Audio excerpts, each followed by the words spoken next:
ദാവീദ് യുദ്ധമുഖത്തേക്ക് വരുന്നത് വരെ ഇത് ഫിലിസ്ത്യ സൈന്യവും ഇസ്രായേൽ ജനവും തമ്മിലുള്ള ഒരു ഭൗതിക യുദ്ധം മാത്രമായിരുന്നു. പക്ഷേ അഭിഷേകമുള്ള ദാവീദ് യുദ്ധമുഖത്തേക്ക് വന്ന മാത്രയിൽ ഒരു ഭൗതിക യുദ്ധം എന്നതിനേക്കാൾ ഒരു ആത്മയുദ്ധത്തിന്റെ തലത്തിലേക്ക് അത് മാറ്റപ്പെട്ടു. അതുവരെ തന്റെ ശരീരത്തിന്റെ ശക്തിയിലും തന്റെ യുദ്ധോപകരണങ്ങളിലും അഭയം പ്രാപിച്ച് അഹങ്കരിച്ചിരുന്ന ഗോലിയാത്തിന് ഒരു കാര്യം മനസ്സിലായി: തന്റെ നേരെ വരുന്നവൻ ഒരു അഭിഷേകം നിറഞ്ഞവനാ. He is carrying the glory of the God. ദൈവത്തിന്റെ അഭിഷേകം വഹിക്കുന്നവനാ.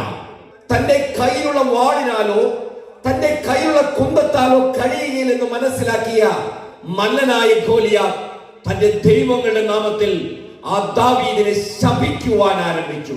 1000 ശാപവാക്കുകളുമായി ദാവീദിന്റെ നേരെ ഗോലിയാത്ത് പാഞ്ഞെടുത്തു.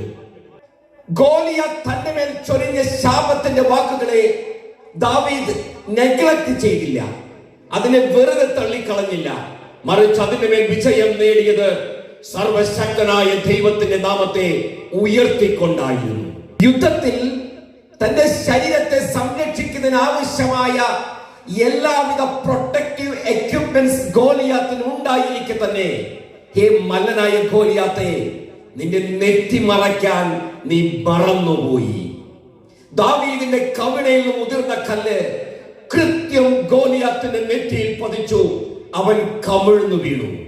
പൈശാചിക മണ്ഡലം ഒരു ആത്മീയനെതിരെ എന്തെല്ലാം പദ്ധതികൾ ഉണ്ടാക്കിയാലും പ്രാർത്ഥനയിൽ ദൈവത്തോട് ചേർന്നിരിക്കുന്നു എങ്കിൽ, നിന്റെ മേലൊരു അഭിഷേകം ചലിക്കുന്നുവെങ്കിൽ, നിന്റെ ശത്രുവിനെ കീഴ്പ്പെടുത്തുവാൻ വേണ്ടതായ ഒരു സ്വർഗീയ പദ്ധതി ദൈവം വെളിപ്പെടുത്തിയിരിക്കും.